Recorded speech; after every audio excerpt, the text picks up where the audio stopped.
सिच्युएशनला मी म्हणून दोघा पार्ट्यांना तेच विचारतोय की शेवटी याच्यावरती पर्याय काय. बघा तुम्हाला व्यवसाय करायचा आहे, एक तरी चोर दाखवा ना तुम्ही, एक तरी आदिवासी कुठे हे केलं तर दाखवा. काय मला सांगा तुम्ही. पर्याय शोधा ना, सगळ्यांनी शोधा. आम्ही म्हणूनच बसलो साहेब आज आपण वीटभट्टीचे मालक अध्यक्ष सन्माननीय कुंदन पाटील साहेब, आपल्या जर हा तोडगा काढायचा असेल तर आज जे किमान वेतन आहे ह्या किमान वेतन जर आपल्याला हिशोब करायचा आहे तर मागचा बयाना दिल्यावर तुम्हाला माफ करू ते किमान वेतन हिशोब करावं लागेल, तर भविष्यात आपल्याला अडचण येणार नाही. चालेल, केला तुमच्या म्हणण्याप्रमाणे केला. चला आता तुम्ही सांगता ऐका ऐका ना, ऐका माझं बोलणं ऐका ना. त्यांना जो आपण बयाना दिलेले एखादी मदत केलेली ती सगळी माफ करून ह्या किमान वेतन हिशोब करा त्यांचा सोडला. भविष्यात तुम्ही सांगितल्याप्रमाणे केला बरोबर ना. उद्या जर समजा माझ्याच कारखान्यामधली एखादी बाई डिलिव्हरीला आली, एखाद्या बातल्याची मुलगी डिलिव्हरीला आली किंवा अनुचित काही प्रकार घडला तर कोण जिम्मेदारी घेईल का? मी मदत करेन.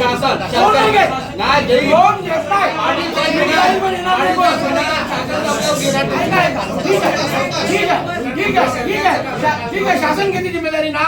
त्या टायमाला आम्ही तुम्हाला फोन करू, तुम्ही शासनाकडे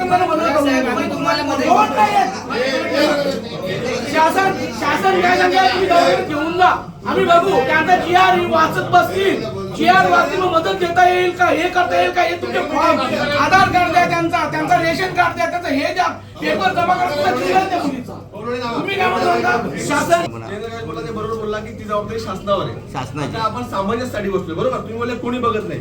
तुमच्याकडे भट्टीवाले इथं उपस्थित आनंदा केणे भट्टीवाले त्यांना विचारा, त्यांनी किती वाजता मला फोन केलेला की आदिवासी महिला डॉक्टर सरकारी ट्रीटमेंट मिळत नाही. रात्री 12 वाजता फोन आला. 4 वाजेपर्यंत त्यांच्या कंटिन्यू संपर्कात राहून त्या बाईची डिलिव्हरी करून तिला घरी नेऊन नॉर्मल डिलिव्हरी करून तिचा पूर्ण प्रोसेस करून बिन पैशा फक्त त्यांनी ट्रॅव्हलिंगला जो अलाउन्स त्यांना पहिला आला तो साक्षीदार आनंद केले साहेब. बरोबर बोलतो मी? आता मी इथं लेट आला अर्धा त्याचं कारण तुम्हाला सांगतो का, एक वीट भट्टीवरची मजूर पेशंटला ट्रीटमेंट देत नव्हते. मालक कोण नाही आम्हाला कळला. काही मालक आहेत, प्रफुल्ल पहारेचा एक मालक आहे, असे बरेच मालक आम्हाला फोन करतात तेव्हा त्या पेशंटला शेवटपर्यंत ट्रीटमेंट होण्यासाठी अख्खी रात्र आम्ही जगतो. आता पेशंटने जेजेला पाठवून आलो.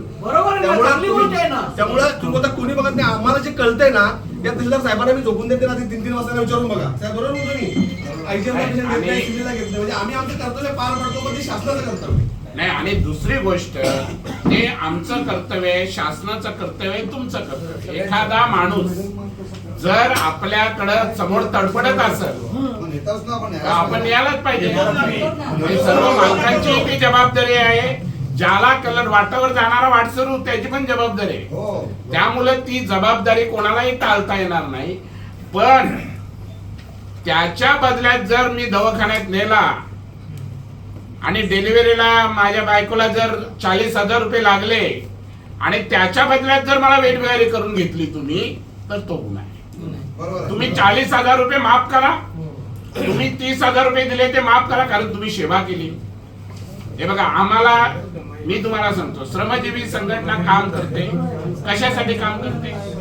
एक गरिबांवर अन्याय होतो हे तुम्हालाही मान्य आहे. थोडक्यात म्हणजे आपण जे सर्व काम करतो तो एक समाधान मिळतो गरीबाला, आत्मिक समाधान मिळतो. जसं तुम्ही काही मालक तुमच्याकडे असे आहेत की खरोखर माणुसकीचं काम करताय, पण असा बोलून नाही चालणार की काही सगळेच मालक कोकणामधले किंवा ठाणे जिल्ह्यातले चांगले आहेत. काही खरोखर अन्याय करतात. नाही 1% असतील किंवा बरोबर ना. आता बघा 200 भट्ट्या आहेत. आम्ही किती भट्ट्यांचं हे केलं? 5 ते 6 ना. जो काही टक्केवारी असेल तो असेल, पण त्यातून आम्हाला एक बघायला लागतंय. मला असं वाटतंय की याच्यामध्ये आता साहेब किमान वेतन समजून अजून सांगणार आहेत की काय आहे. नाही. आणि मला